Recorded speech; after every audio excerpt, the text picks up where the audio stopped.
something to see.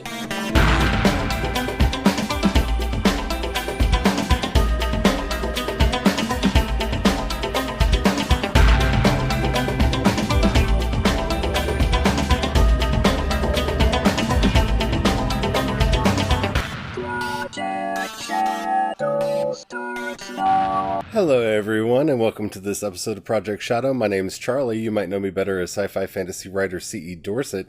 And today, we need to talk about Spider-Man. No, not Into the Spider-Verse, because I'm sorry, I have not gone to the Pain Palace as much as I want to see that movie. I have not gone to the Pain Palace, and hopefully it will be available for me to watch via some other means in the not too distant future, because I really want to see it. Now, trailer came out today for Spider-Man Far From Home. I have thoughts. Many thoughts. Mostly, oh Lord, the hype machine must be fed. Nothing else matters but the hype. All hail the hype, may the hype ever live and reign forever. Oh my.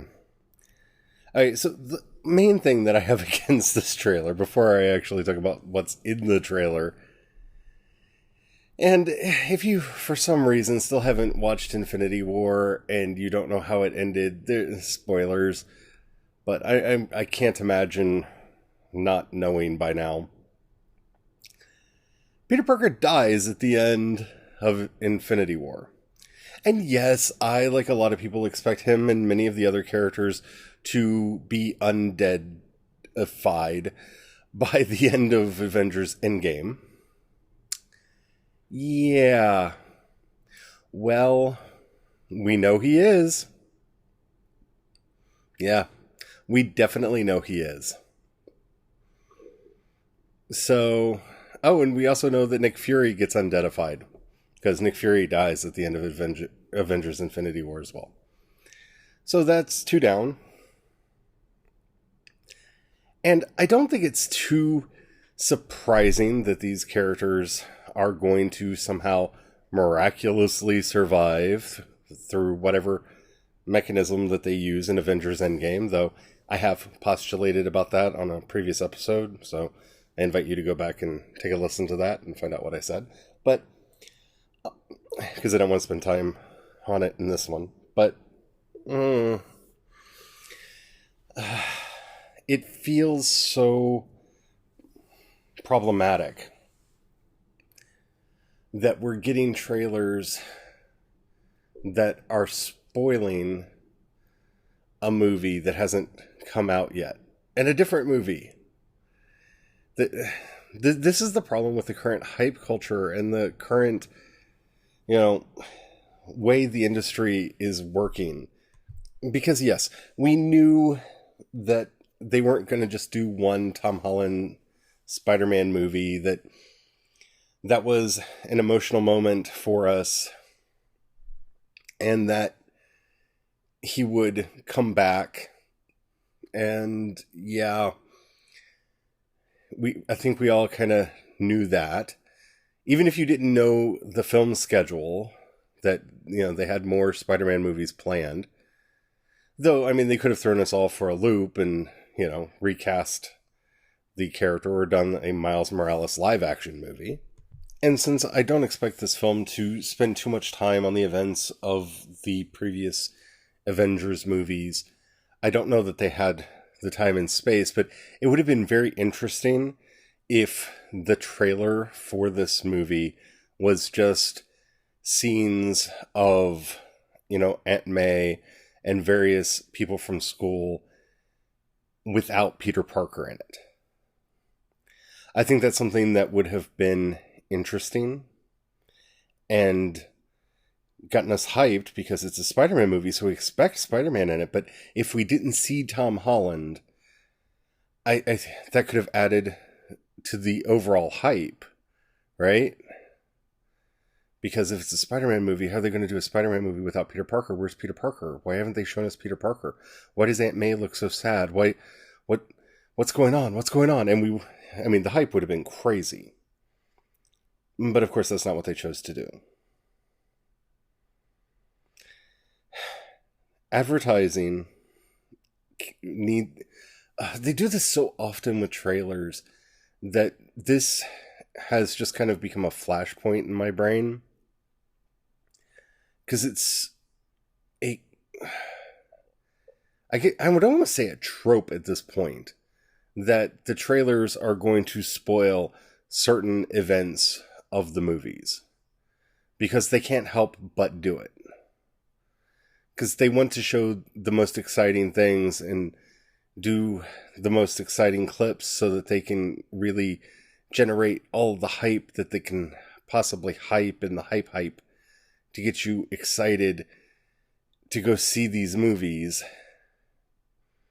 And so almost inevitably now, they spoil the plot. But this is the first time I can think of that that a film has actively spoiled a different film, neither of which have actually come out, that are technically being done by the same studio. It feels so strange to me.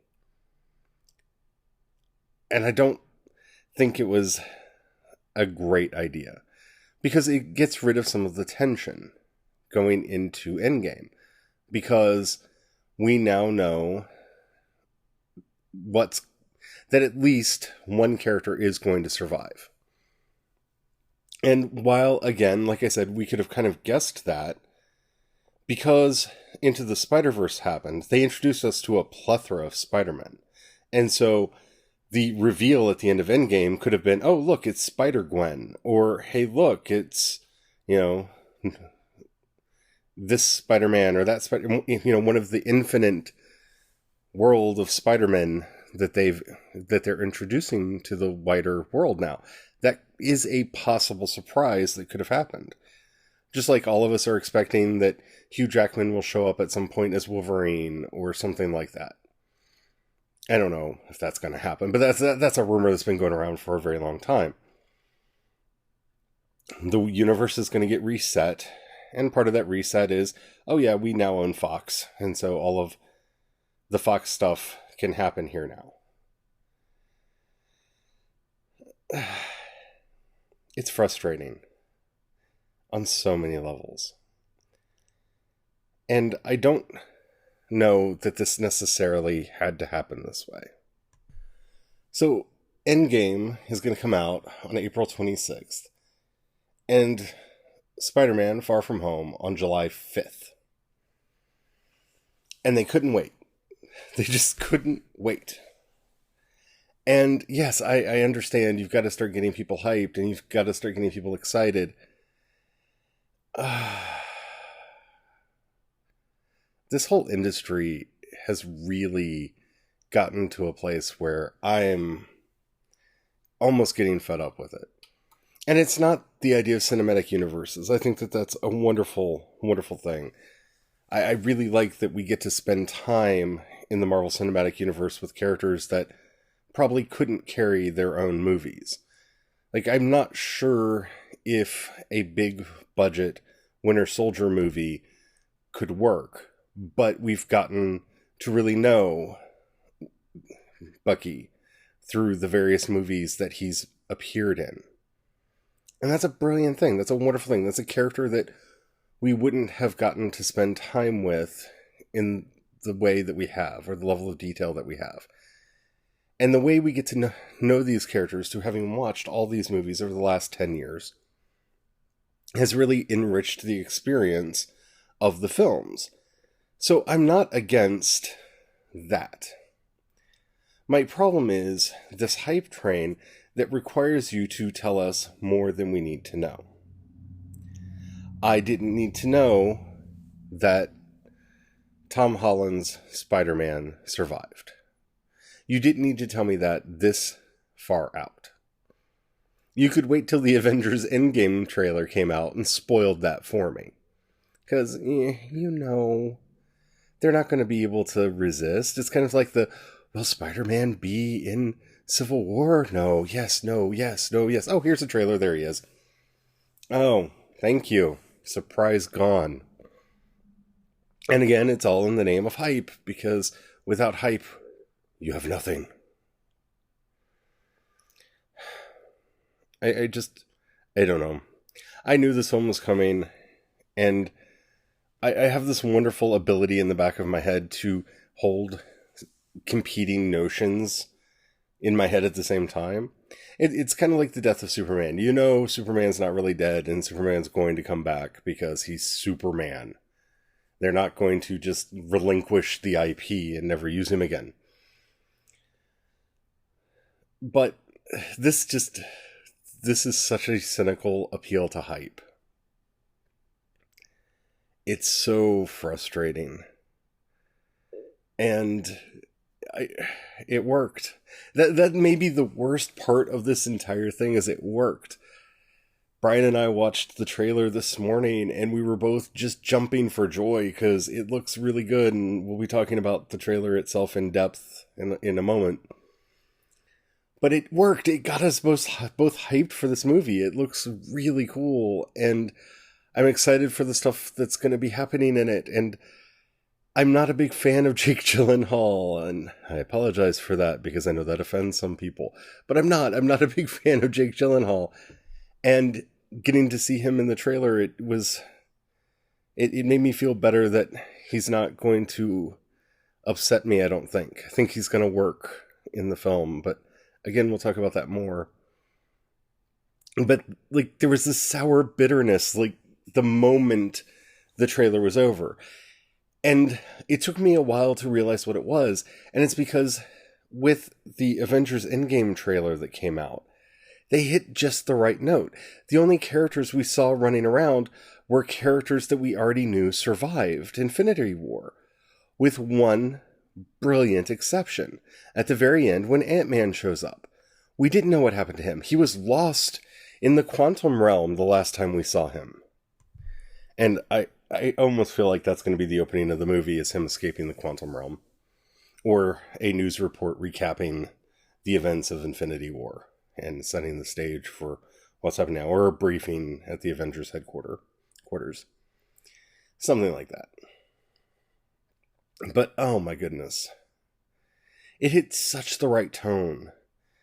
And in the emptiness that we left the theater with when Infinity War came out, it just picked up on those feelings and ran with them. And then just, okay, by the way, here you go. Here's a trailer for the movie that's coming out after it that we all know is coming out after it. We're not idiots, but I could hold in my head that I don't know who the Spider-Man's going to be, even though I know Tom Holland's been on set and ... I can pretend and keep myself blissfully ignorant as much as I want of the plot. But no, you have to show me. And I think show me too much. That's one of my bigger concerns about this trailer, is I feel like Tom Holland's survival and, Nick Cage's survival, Nick Fury's survival, I don't think those are the only things that we learned about Endgame in this trailer. And that's almost more upsetting. I didn't want to know hardly anything about Endgame before I went into it. I'd actively debated whether I was going to watch any more trailers before going in, and I was half asleep when I saw that the trailer for... I was having my coffee and I saw the trailer for Spider-Man and I just clicked it. I didn't think. And I'm not one of those people that is spoiler phobic. Spoilers happen. But this is an odd situation to be in. For a franchise to have an issue like this. But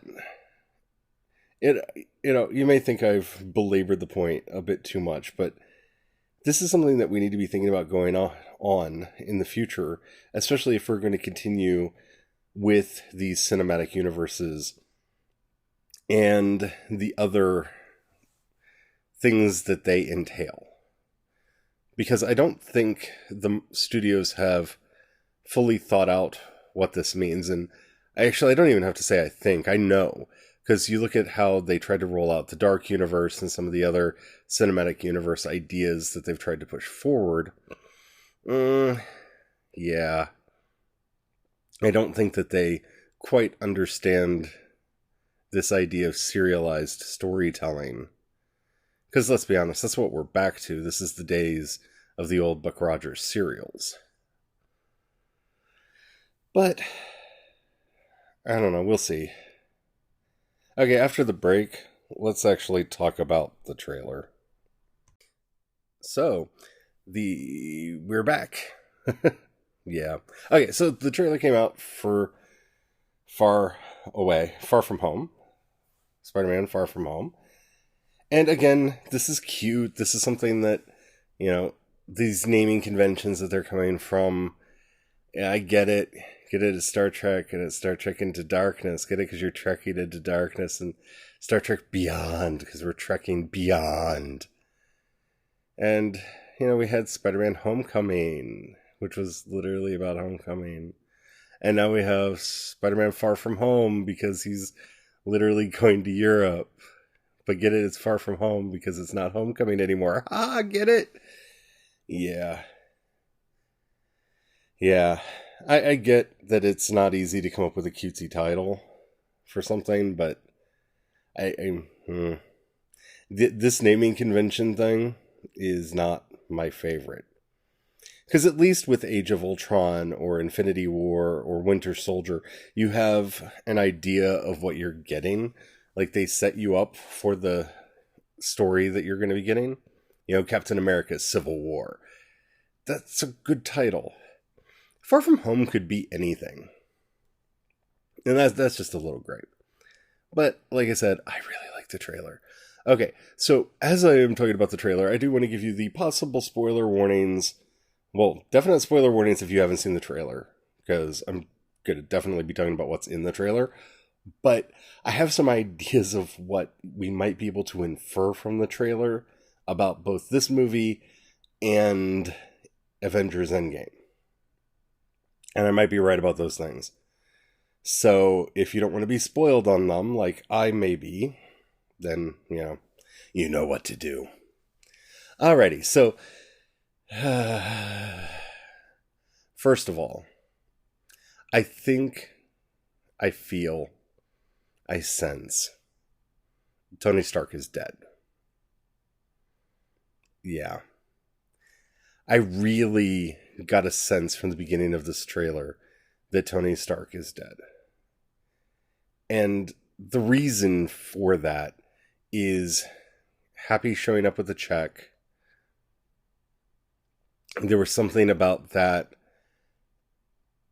moment, and it's just a moment, that led me to believe that, that was money from I believe the check actually said the Stark Foundation on it. But also the way Peter Parker, I'm going to try to stay to the characters' names in this because, it'll help you to see it the way I did.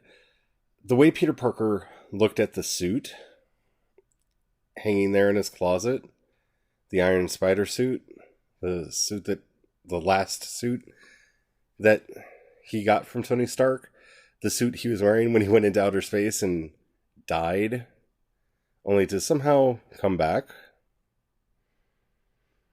He had a look in his eye, and it could have been a sort of trauma that the last time he wore that suit, he almost didn't come back. And so he wants to leave it behind. There was such a sense of loss in his face when he looked at it that leads me to believe that Tony Stark is dead.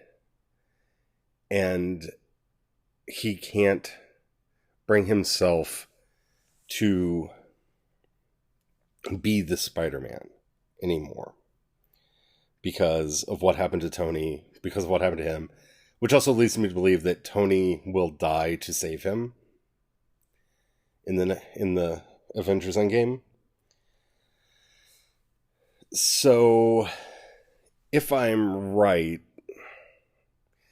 And yeah, I'm basing a lot of this off of, Happy showing up with a check and, you know, the way Tom Holland was looking at his costume. You also add to that the voiceover that, he's going to Europe and Europe doesn't need a friendly neighborhood Spider-Man. That sounds to me like, if that is dialogue that's in the movie, that would be him justifying why he doesn't have to be Spider-Man. And really being excited that he gets to go and be away from it all and just be a kid. Because he's recently back from the dead and his mentor's no longer with us. I know that that's a lot to read into this moment, and I'm not the only one that has. I've watched a couple other people do their breakdowns on the trailer, and I know a lot of people are saying that, but it really, like, that was the first thing that I thought of is, oh my goodness, Tony Stark's dead. We'll see. I mean, it's not too far out now until the movie's, Endgame comes out, and we'll see what happens there. But also the fact that we have a trade up in mentor where the revived from the dead Nick Fury is going to be his new mentor in this film. That also tells me that Tony Stark is dead. Because I know Nick's good, but with the close eye that Tony was keeping on Spider-Man in Homecoming, if they both survived and both came back, Tony Stark would be all over Spider-Man to make sure he stayed safe. His parental instinct was kicked into high gear by Peter Parker.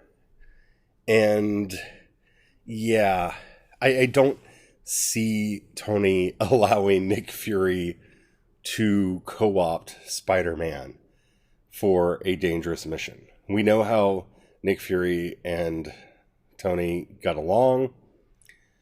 I don't think that would be possible if Tony Stark was still alive. I'm just saying. So, what's that going to mean for the series? I think it's going to mean a major tone shift. And I'm kind of okay with that. I did laugh a lot at the trailer, so I don't think the movie's going to be devoid of humor. But I do expect this movie to kind of pick up on the desire that they had planted in Peter Parker to be more of a spy. That, we kind of saw in Homecoming. He had this idea that he could sneak around and find things out and uncover secrets as the Spider-Man. I think they're going to lean more into that in this movie. That's why we see him in the black costume, very reminiscent of the Spider-Man Noir. So, and I'm pretty sure Nick Fury gave him that costume. So we'll see what that means. I really don't think that the black costume means Venom because, they spun Venom off into his own thing, which we've talked about. Let's go back, and I don't want to rehash that now. I really don't, because I have such mixed feelings about Venom.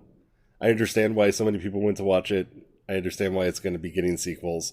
It is not a good movie. Go see my full review of Venom for more. But I all of that together tells me that Tony Stark is definitely dead. Okay, so who's in charge of the Avengers? I don't know. I really don't know. And I say that because we get a sense from the Endgame trailer that Captain America has taken over the Avengers in the absence of, most of the Avengers.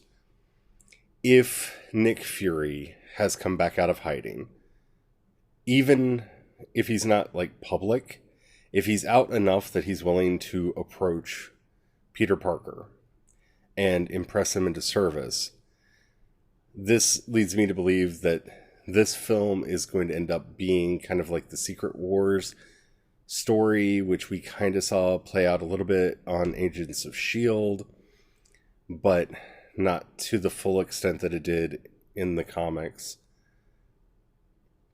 And we're going to see either Nick Fury making his way back into being in charge of S.H.I.E.L.D., or SWORD, or whatever institution comes into place post Infinity War. I do expect some reference in one of these upcoming movies to SWORD. Most likely in the Captain Marvel movie, but we'll see about that. I don't know if we're going to get the Sword and Shield thing going or not, but we'll see.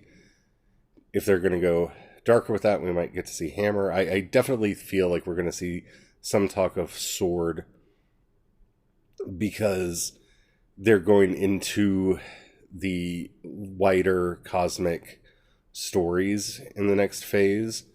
So either in Endgame or Homecoming, I think we're going to see that getting set up, and we're going to find out that that is what Nick Fury has been doing since he went underground during Civil War. After his brief appearance in Civil War, that's what he's been actually working on doing, knowing that eventually it would be necessary. Okay. I don't know why Aunt May is so happy. I don't know. I can think of various reasons Aunt May could be so happy, but Aunt May seems very happy, and at least in her dialogue, seems to be kind of okay with Peter Parker being a superhero, which tells me that the events of at the end of Endgame is going to change a lot of people's minds about superheroes, because one of the themes that they've been pushing in the previous phases is that superheroes are seen almost as more of a liability. And of course, last time we saw Aunt May, she was kind of freaked out that Peter Parker was Spider-Man. And of course, we don't know if she knows that he went out to a foreign planet and died and came back. But presumably she'll know that. Who knows? So I don't have much to say about Aunt May in the trailer other than I'm glad to see Marissa Tomei back. I like her as an actress. I enjoyed her Aunt May in the first movie. We'll see where it goes in this one. Yeah. So, the other thing is I think that that's why we see Happy show up, is he's giving them an endowment from Tony's will to make sure that they're taken care of. Because it's something that he would have wanted to do, because Tony's dead. I don't relish the idea that Tony Stark is going to die in Endgame. I don't think that that's why I keep bringing it up. I really feel like the events in this trailer really hammer home that Tony Stark is dead. Okay. And then we get to see Jake Gyllenhaal's Mysterio. And, okay. The elementals look cool. Jake Gyllenhaal looks okay in the costume.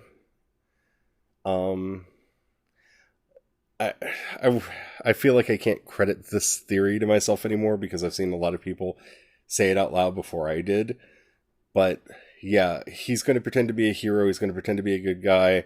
And then he's going to secretly be the bad guy all along and have a nefarious, mysterious goal that will be uncovered that will give us the setup for whatever the next movie's going to be, because they're going to start digging deeper into the mythology of Spider-Man, and maybe they'll set up the Rogues Gallery. That'd be cool. Love to see Spider-Man versus the Rogues. I don't know. We shall see. All in all, I mean, it was a good trailer. I just wish they hadn't been so clear that, Peter Parker's alive and it really looks like Tony Stark is dead. Yeah. Wow, I talked for like 30 minutes on like a 2-minute trailer. I do go on sometimes, don't I? If you enjoyed this episode, I'm so glad, because this is like how my mind works and why I like doing these shows, because I like putting these ideas out there to find out what other people think about them. If you enjoyed this show and the app that you're listening to me on allows you to rate this podcast, please do so. That helps me out a lot. That tells the algorithm to share me to more people. If you got a buck you can throw my way, either click support or the link in the show notes. This is support on Anchor. That money really does help me out a lot. A lot.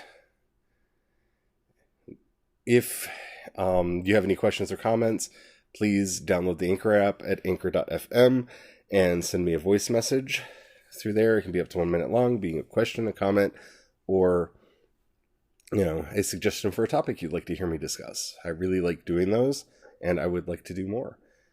If you would like to get in touch with me in any other way, Twitter is probably the easiest for me because that's the one that I'm always on. Probably your best chance to get in touch with me. You can follow me at CE Dorset on Twitter, or go to projectshadow.com and find links to all my social media accounts over there. Until next time, when maybe I will talk about something that's on a 2-minute trailer for half an hour. I love this show. Anyway, don't forget, have the fun. Bye.